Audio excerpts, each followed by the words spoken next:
The ABPTS 2024 application window is officially open, which means that you need to get your act in gear. Seriously, if you are not aware of the deadlines, if you are not even aware that there is a deadline, this episode is for you.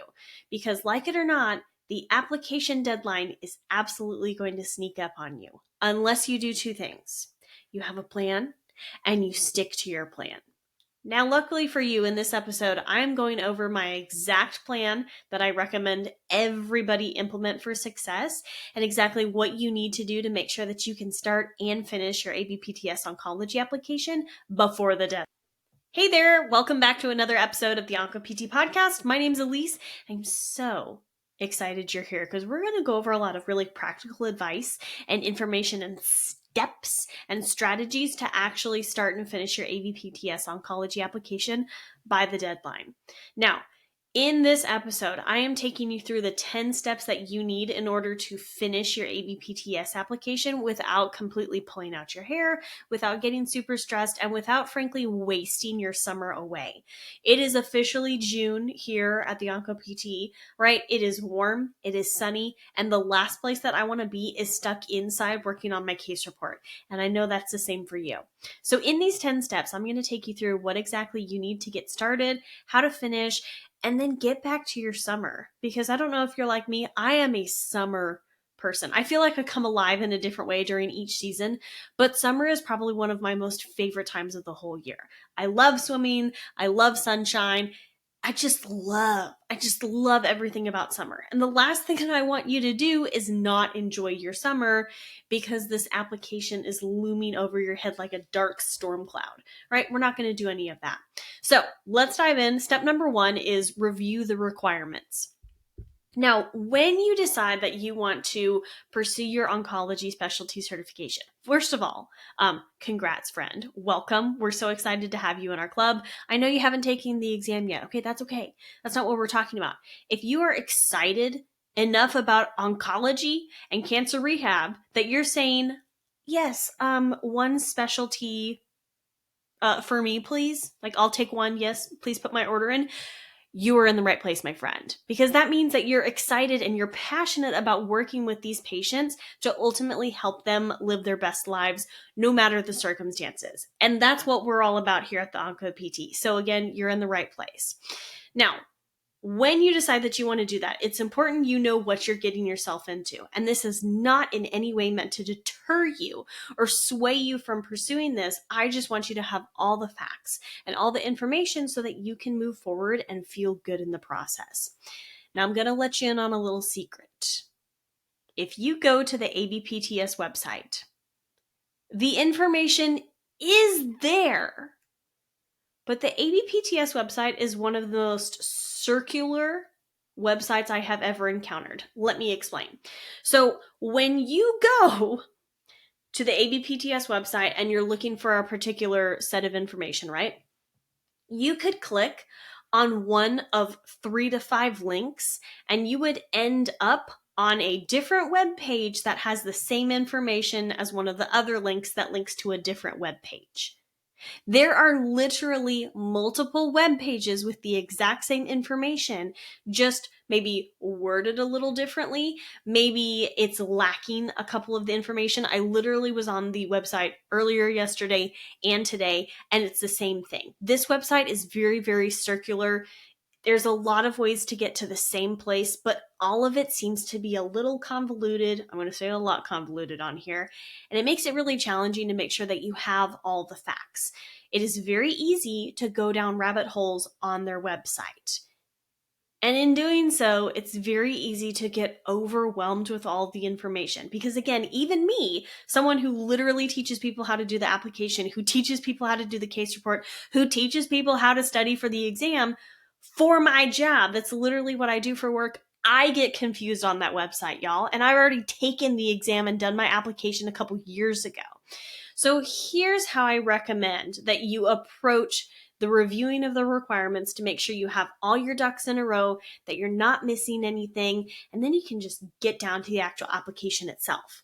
First of all, you need to check out the minimum requirements, and I've linked that in the show notes for you.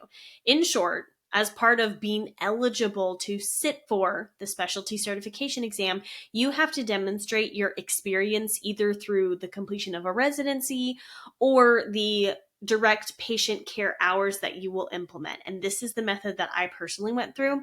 So not the residency, but the direct patient care hours. So if you choose the direct patient care hours options, you will need to submit proof, evidence of 2,000 hours of practice in oncology within the last 10 years. And of those 2,000 hours, 500 of those hours have to be from the last 3 years. So if you practiced in oncology 25 years ago and then didn't touch another patient, that's probably not going to fly. I'm going to say that with 99% certainty. That is probably not going to fly. So just so you're aware, there is an hours requirement you have to meet if you didn't go through the residency. And in addition to the actual application where you're filling out, your name, where you work, how long you've been working, you will also need to submit a case report. But we're going to talk about that in a couple steps. So put a pin in that. We'll come back to it later. The reason that I encourage you to check out the minimum requirements, while minimum makes it sound like it's the bare, like it's the lowest of the low, I feel like the minimum requirements document, again, I've linked to that in the show notes, is exactly what you need to understand without overwhelming you with a lot of the extra material that is on the ABPTS website and that they keep linking to in circles, right? With that minimum requirements doc, you're going to get what you need. You can get in, get out, and then actually stop with the rabbit holes that are on that website. So again, check that out. That is in the episode show notes blog post on my website. I will link to it, of course, in all of the podcast players as well. So once you've reviewed the requirements, you've determined, yep, I have met these requirements, I am good to go. It is now time to check out the deadlines and fees. And the reason that I do this, I do the requirements and then the deadlines and fees. If you haven't met the requirements to actually sit for the exam, you don't need to be paying attention to the deadlines and fees, right?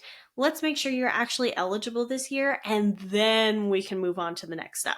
So step 2 is review the deadlines and the fees. For the first time ever, at least in the oncology world, there are 2 deadlines for submitting your specialty application. This is brand new, literally this year. Last month, it came out that ABPTS is now going to have an early bird application deadline and a final application deadline. Previously, like I said, for oncology, it was one and done. If you missed it, you got to do it next year or in future years. That's not the case right now. And I'm really excited that they are considering this because I think I have a lot of thoughts on this. I think the one deadline is really easy for people to miss if they're not super in the know and super plugged into this world. So I think this offers a little more opportunity for people to be exposed to it and then say, yeah, that is something I really would like to pursue.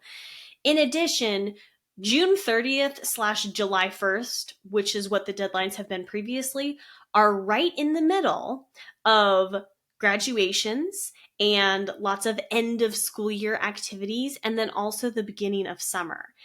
I don't necessarily have children, but I know the hustle and bustle that takes place during that time period, which is especially problematic because ABPTS usually doesn't update or release any of the new information for the upcoming exam cycle until the middle of May.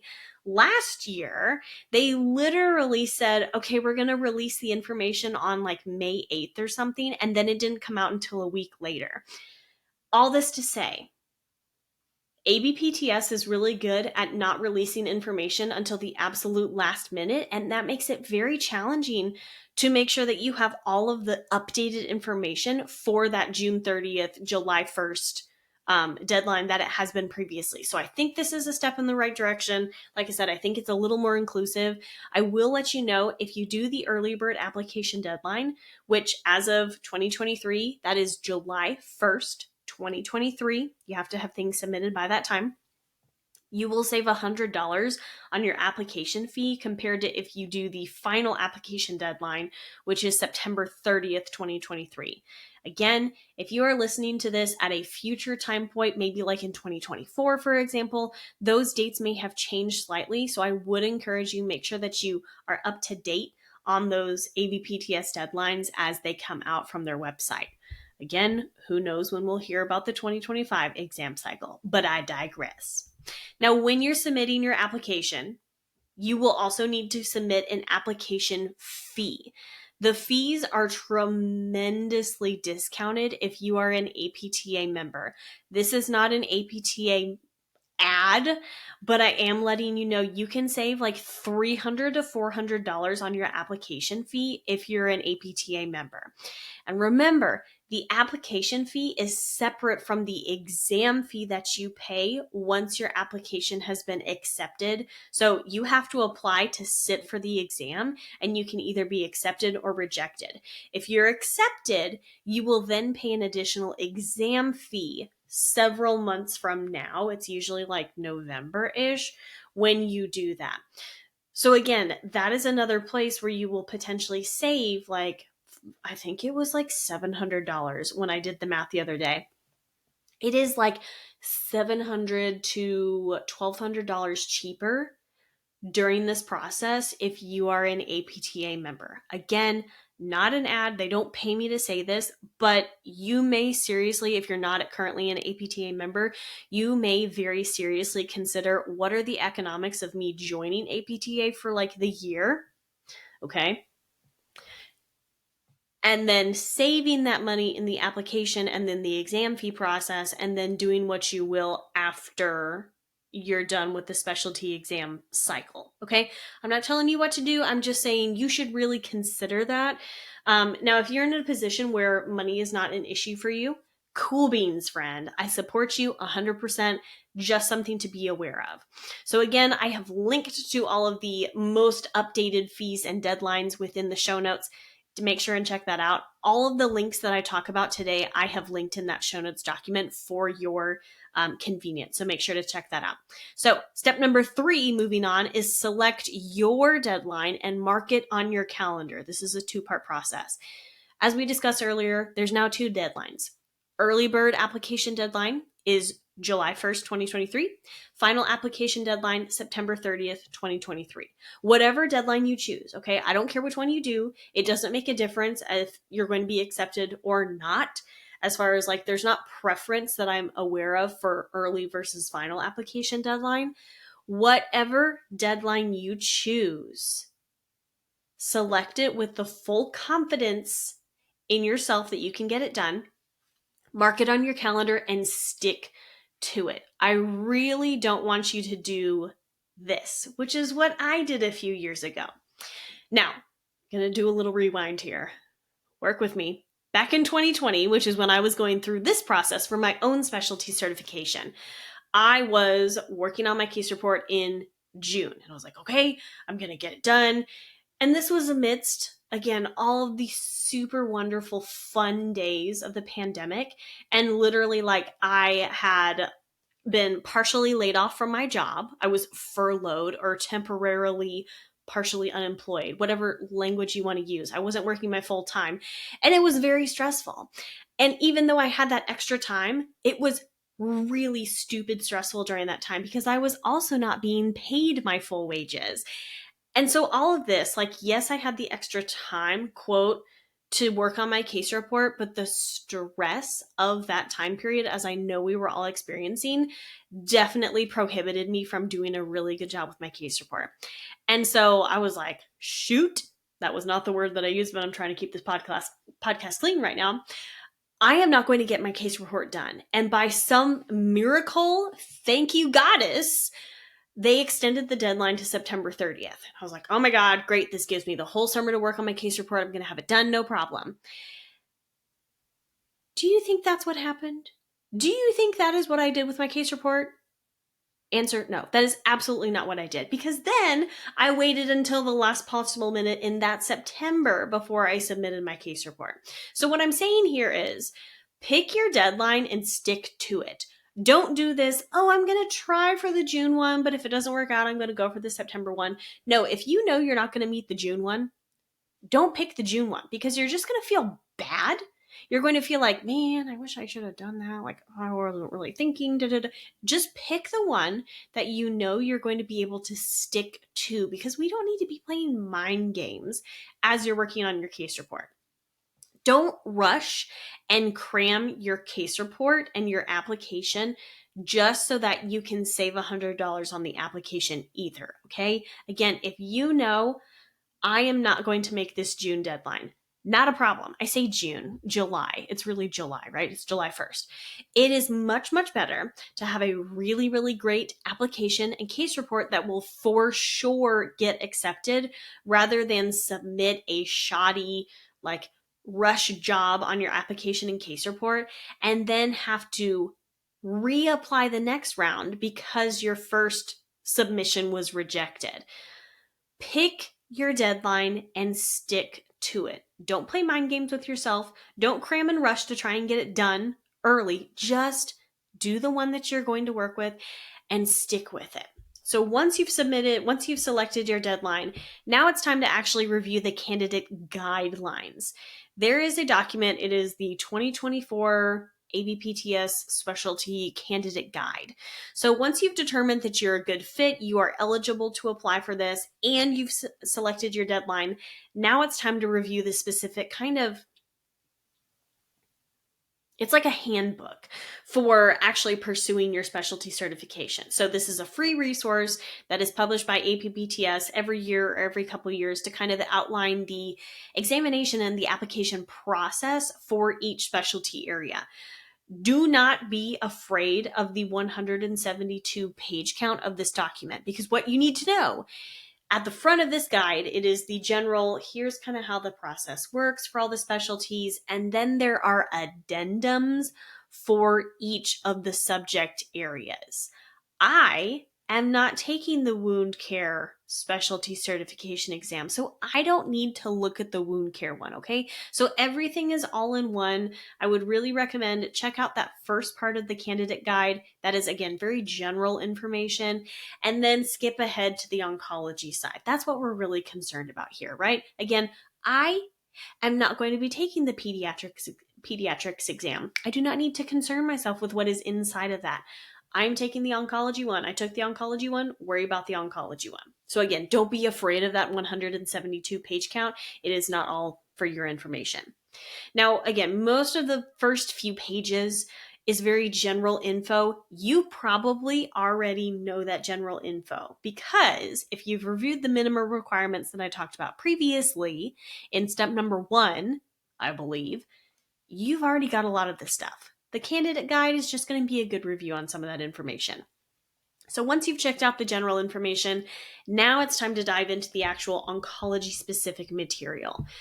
You will find in this candidate guide a breakdown of the different diagnoses and impairments that are likely to be covered on this exam. You will also find a breakdown, like by percentage, of what portion of the exam covers what kind of material. Not necessarily that 5% of the exam is on cancer-related fatigue. That's not the case here. It's more on what percentage of the exam is going to be based on evaluation and diagnosis questions versus plan of care interventions questions. That's what's going to be covered in this. And the oncology addendum will also include some sample exam questions, which are really nice, and then also a previously submitted and accepted case report for your reading pleasure. They have updated it a little bit. Previously, it was formatted how it was probably submitted the very first time. Since then, since 2019, which is when the first exam was, they have changed the submission format a little bit. That's my understanding on the applicant portal. And they have reflected the case report in the candidate guide to actually fit that. So it's not, in my opinion, it makes it a lot more clear, because it actually was a little confusing on like, okay, the sample case report looks like this, but when I try to submit my case report in the applicant portal online, it doesn't at all look like that. So they've cleared that up. I'm very thankful for that, because I think it clears up a lot of questions that a lot of my students have. So with the candidate guide, Within the candidate guide and the rest of the ABPTS website, you'll hear about the DSP, which is the description of specialty practice. Stop whatever you're doing and come back to me, because what I'm about to say is really, really important. Do not purchase the DSP. Do not. I don't care if you're still a couple years away from taking your own specialty exam and you just want to know what the information is. Do not purchase the DSP, because when you register for the exam, you're going to get a free copy of the DSP. And my copy of the DSP that I got not that long ago is literally repeated, like printed verbatim in the candidate guide. And the candidate guide is free. Do not pay for the DSP, especially when the content is going to be covered and is already covered in the free candidate guide that you get and is available on the ABPTS website. You will also get a free copy of the DSP once you apply for the exam. Do not purchase it. In my opinion, I think it's like highway robbery. It's ridiculous. There is nothing that I have seen so far in any of the previous versions of the DSP that give you any other information, any advantage over just waiting for it and your free copy whenever you apply. So again, please don't purchase the DSP. There is no reason for it. Every information bit that is in there is going to be covered elsewhere, and you eventually get a free copy. Don't buy it. Don't buy it. Don't buy it. Don't buy it. So please do not waste your money. Spend your hard-earned money on other things. Now, step 5, once you have not purchased the DSP, step 5, you're going to actually log into the applicant portal and see what information you need. The online applicant portal on ABPTS website is where you will actually submit your application with all your info plus your case report. And when you first log into the portal, it is a very general page that has, like, I think a survey at the top. I haven't taken it clearly. And then underneath is every single ABPTS specialty area application. Again, I am not going to be taking the wound care exam. I don't need to worry myself about the wound care application. So once you get to that first page that has all the applications listed out, don't freak out, okay? You only need to do the one, which is the oncology one. Again, please make sure that you actually click and select the oncology application. I would really hate for you to get halfway through or all the way through your application only to realize it is the wrong area altogether. Now, it's going to be really tempting when you first log on to the applicant portal to try and crank out your application. Just get it done, get it done, get it done. Don't do that, because you are going to need, as part of filling out this application, very specific information on you, your professional experience, the what, the where, the when, that you will need in order to submit proof that yes, you are indeed an expert or an emerging expert and you are qualified to take this exam. So what I want you to do, instead of trying to fill out the application right here, review the application. Actually look through, click through the different pages, see what information you need in order to complete your application. Once you have reviewed this information, then I would go and track down that information, have it all nearby handy so that you can actually go in and submit your application all at once, like complete your application all at once. It's just going to make things a lot easier, and you're not going to have to toy around with, crap, like I don't have this particular piece of information and now the application is going to time out, right? Because I don't want you to lose all the work that you did because your application timed out because you were trying to track down information. So again, my general recommendation, review the application, see what you need, go find it, have it all handy, be written or printed out, and then go into your application and then actually complete it. So that's step 6. Once you've actually collected your necessary info, now start filling out your application. Again, it's just going to make it so much smoother. And I do actually have a step-by-step tutorial for you on how to complete your ABPTS application that I've included, of course, in the show notes. It is on my YouTube channel, and it just walks through step-by-step of this is actually what this process looks like. So it's not as intimidating. It's not as scary. I was the first person that I really knew like very closely to ever go through the specialty exam process. And I didn't have someone who was like, this is what the application looks like. And I wish I did because I was really nervous about a lot of it. And so I filmed this tutorial here where you can go and watch it and even go through a couple times to make sure that you have everything you need. Again, that is linked in today's show notes. Now, it's time for the part that you've all been waiting for, which is step 7. Now it's time to include your case report in all of this. Now, you have filled out the application. The application is that first part of the process. The case report is next. The case report is last. And as of the time of this recording, it is literally at the very, very end of the application. And it is the biggest part. Hands down, this is the biggest part of your application. Everything else is going to be relatively easy. The case report is where it gets a little bit challenging. So how this process should work. You need to have your case report fully done by the time that you want to input it into the application portal. Now, let me clear something up. You do not need to have your case report written in order to fill out the application portion, because at least what I've seen previously is you can fill out your application and hit save and then come back once your case report is done and work on that part.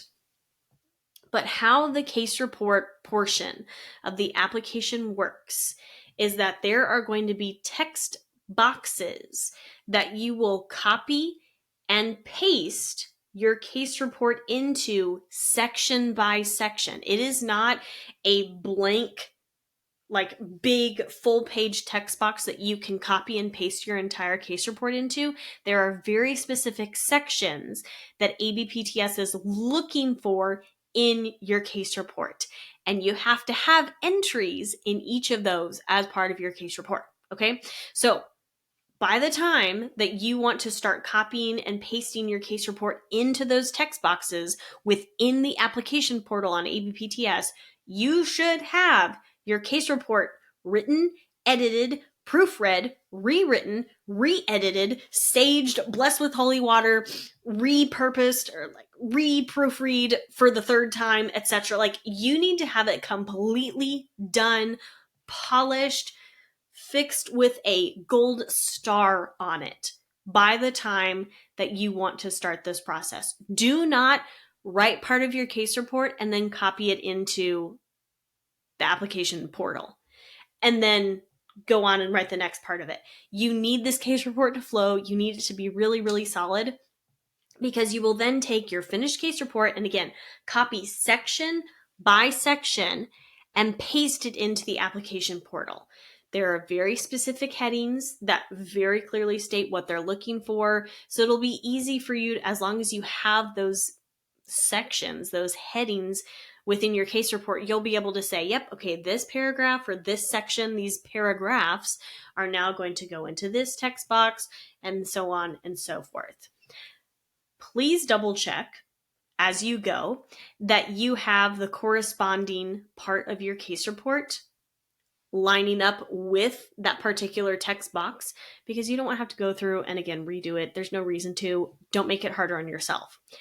Double check as you go and make sure if you have the option to save as you go too. Again, because this can be a little bit of a lengthy process, even though it's just copying and pasting. I don't want that application to time out on you and then you have to start over, because that would suck.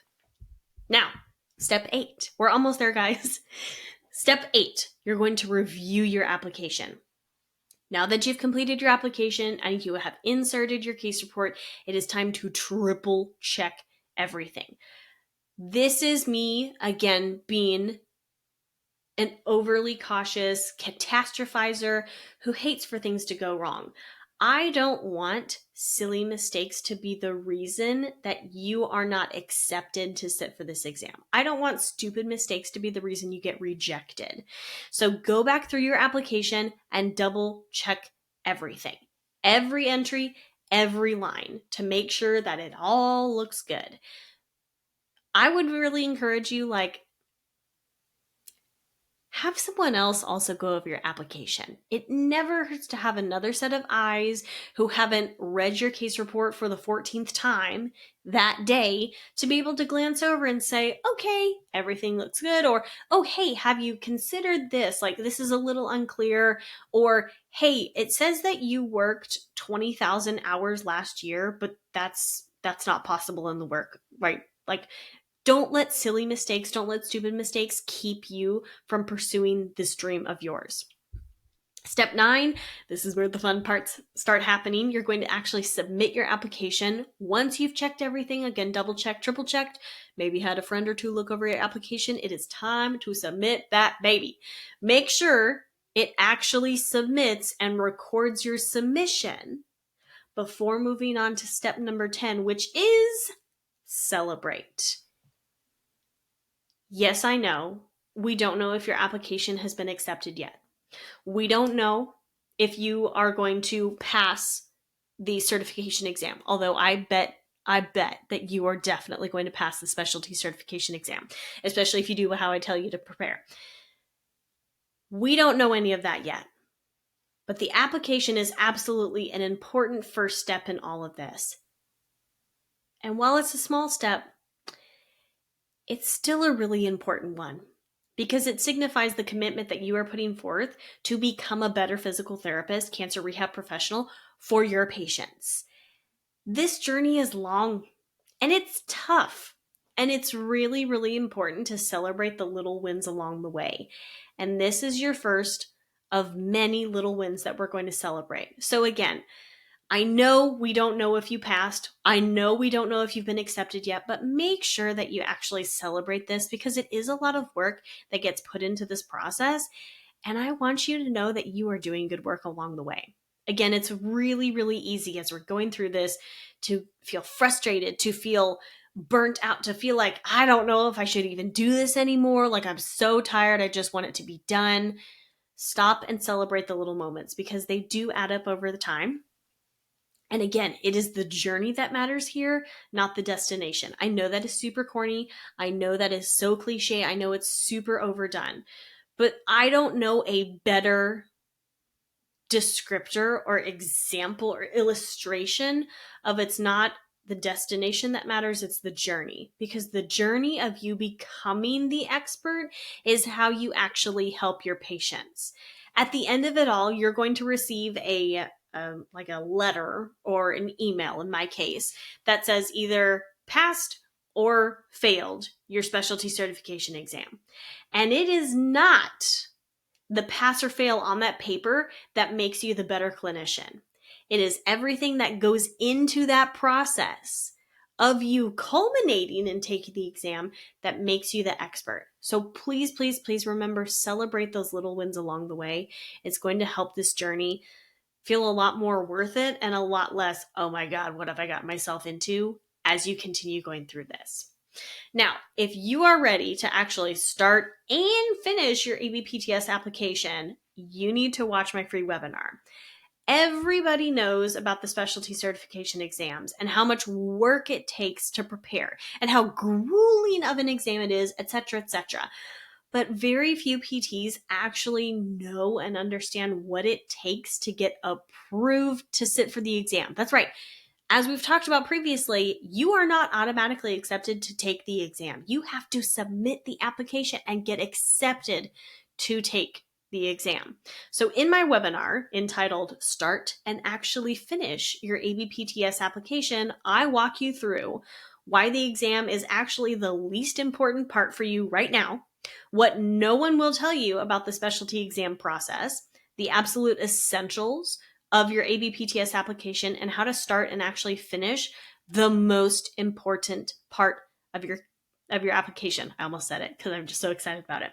So the most important part of your application is your case report. And you have to nail that. You have to crush it. You have to absolutely excel in your case report before you even start thinking about taking the exam. You can register at the link. You can also register at theoncopt.com/application, and that will direct you over to that. And I cannot wait to see you. Again, that is a free webinar that I'm hosting, theoncopt.com/application, and I know you're going to love it. Until next time, this is Elise with the OncoPT. And remember, you are exactly the physical therapist that your patients with cancer need. So let's get to work.